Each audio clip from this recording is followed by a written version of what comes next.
Shalom, bien-aimés dans le Seigneur, je crois que vous allez bien. Ce soir, j'ai à cœur de vous partager un témoignage pour encourager une personne, pour édifier. Il y a 2 ans de cela, j'ai 2 ans et demi précisément, alors que j'étais dans un temps d'intimité avec le Seigneur le matin, il va me donner un enseignement à la suite duquel il me demandera de mettre sur pied une chaîne YouTube qui sera une plateforme pour bénir son peuple via Internet. Plateforme qui aura des exhortations, des édifications, des temps de grâce et d'impact qui seront mises sur la chaîne.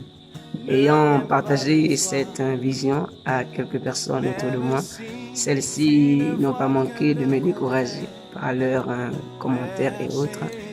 Elles ont mis en moi le découragement.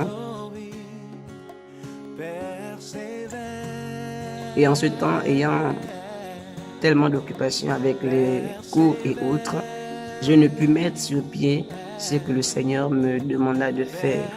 Et le Seigneur m'interpellait à des moments à cela de pouvoir mettre pleinement cela sur pied, d'obéir à sa voix. J'avais pu mettre sur pied la chaîne YouTube, mais cependant, elle ne vivait pas. Et il y a quelques semaines de cela, je suis rentré en moi-même. J'ai réalisé que le Seigneur n'était pas d'accord avec moi sur ce point, que j'étais dans le péché. Et je me suis incliné devant le Seigneur. Je me suis humilié devant Dieu. Je me suis repenti. C'est notre Père. Et j'ai abaissé mon âme. J'ai demandé au Seigneur de me pardonner. Je me suis repenti. Le péché, ce n'est pas seulement la fornication. Le péché, c'est d'obéir, c'est de refuser de faire, c'est de tarder à faire ce que Dieu demande que nous fassions. C'est ainsi que j'ai humilié mon âme devant le Seigneur. Et j'ai, il y a quelques jours, relancé les activités sur la chaîne YouTube.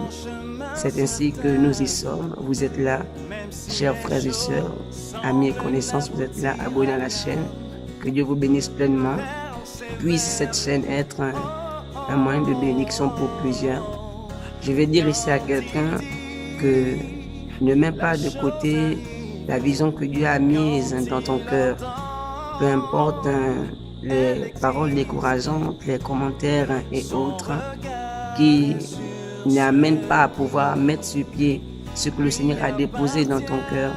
Un conseil, vraiment, fais comme les apôtres. Ils ont préféré obéir à Dieu que d'obéir aux hommes. Vraiment, appuie-toi sur le Seigneur et fais ce qu'il demande que tu fasses. Refuser d'obéir à Dieu, c'est être son propre blocage. Que Dieu vous bénisse pleinement. Partagez donc la vidéo, likez, abonnez-vous, faites des commentaires. Nous croyons que celui qui a commencé cette œuvre avec nous sera celui qui saura la mener jusqu'à un plein accomplissement. Vraiment, soyez pleinement bénis, chers amis. C'était votre serviteur, Onésime Aoulou. Shalom. Car sa parole, elle s'accomplira. Oh oui, elle s'accomplira.